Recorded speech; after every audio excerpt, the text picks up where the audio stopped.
All right, sixth graders, let's go ahead and sit down quietly and let's get all of our whiteboard supplies out because we're going to start with a whiteboard wipeout this morning, okay? So let's go ahead and get that all out and we're going to go ahead and jump right on into our question of the day. So today our question is, what do you already know about slavery? So we already talked about this the past 2 days and we want to revisit our slavery topic because we're still reading Harriet Tubman, the conductor of the Underground Railroad, okay? So go ahead and write on your whiteboard. You have 10 seconds. Write down what you already know about slavery. What did we already learn? And we're gonna go ahead and make a class list, and that's gonna help you on your exit ticket later today, okay? So let's do about 5 more seconds.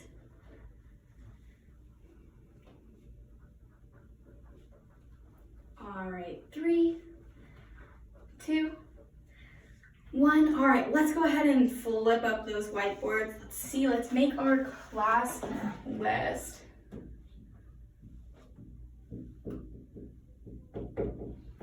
All right, Taylor, can you tell me what you already know about slavery? Abraham Lincoln ended it and Harriet Tubman ran the Underground Railroad. Good job, okay.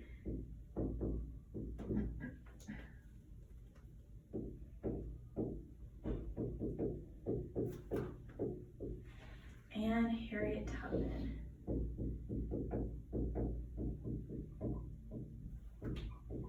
Okay, and then Megan, what do you already know about slavery? Black people were slaves and they were sold for money or goods. Okay.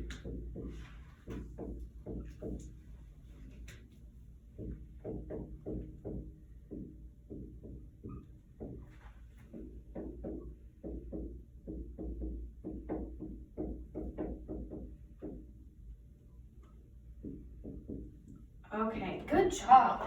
Okay, so remember, we're going to revisit our class list at the end of the day when we are leaving class, and we need to make sure we remember what our lesson was about. So remember that because we will be revisiting it, and you're going to remember what you learned and what you already knew and compare those, okay? So let's go ahead and learn about POV. So Megan, what do you already know about POV? Do you know what POV stands for? Point of view. Good job. That is exactly what it is. So point of view, POV is how the narrator is speaking. Taylor, do you know what POV is and how many there are?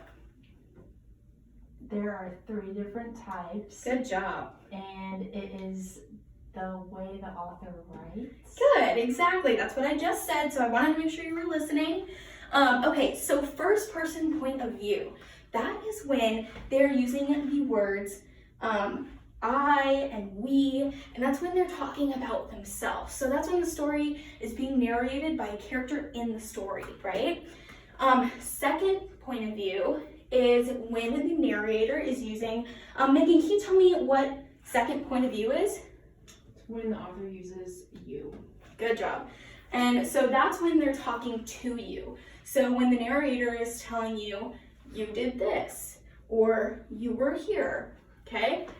And then third person point of view is when they're using he, she, it, and they are telling you a story about someone else, okay? Okay, so now we need to know when an author is using a certain point of view.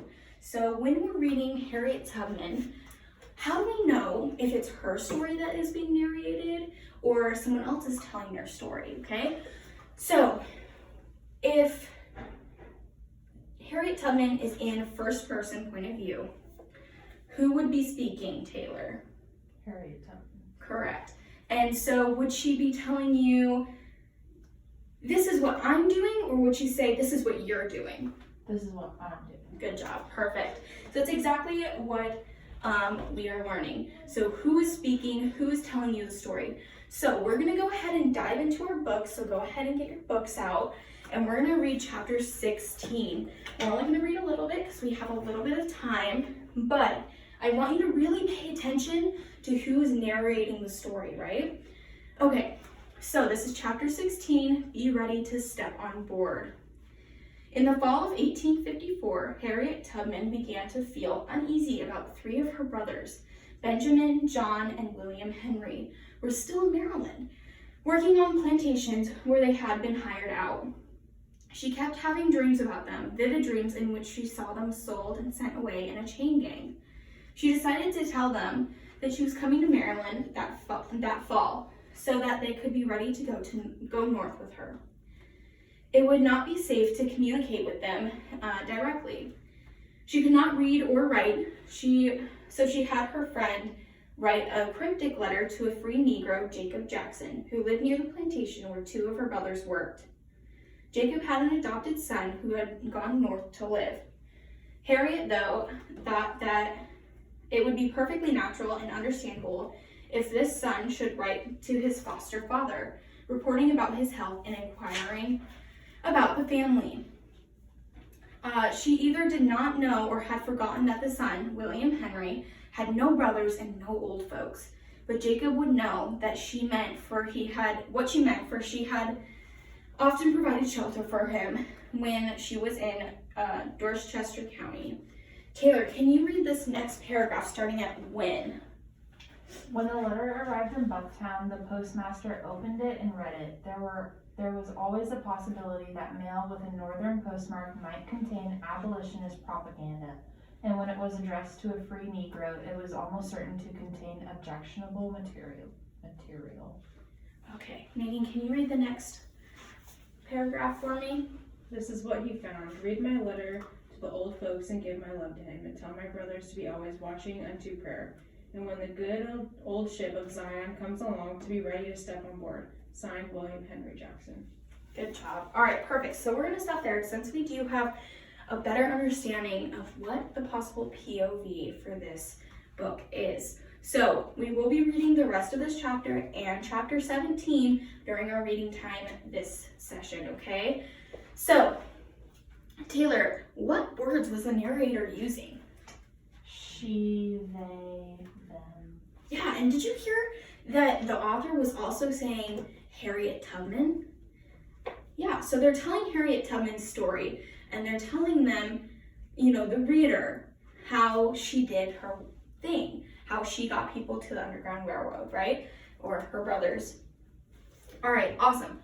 So now that we know what our POV is, we're gonna go ahead and discuss with our classmates so we can really become awesome learners and experts on our subject, right? Okay, so if you are in groups 1 and 2, you are going to go to the right side of the classroom and you are going to become experts on first person point of view, okay? If you are in groups 3 and 4, you're going to go to the back of the classroom and you're going to become experts on second person point of view, right? And lastly, if you're in 5th and 6th groups, you're going to go to the left side of the classroom and you're going to go ahead and become experts on third person point of view. When you get to your groups, you have my PowerPoint and you have extra pieces of paper with all the knowledge you need to absorb in your brains to bring back to your tables so that everyone can become experts on first, second, and third point of view, okay? Are we all good? All right, let's go ahead and stand up and go to our groups.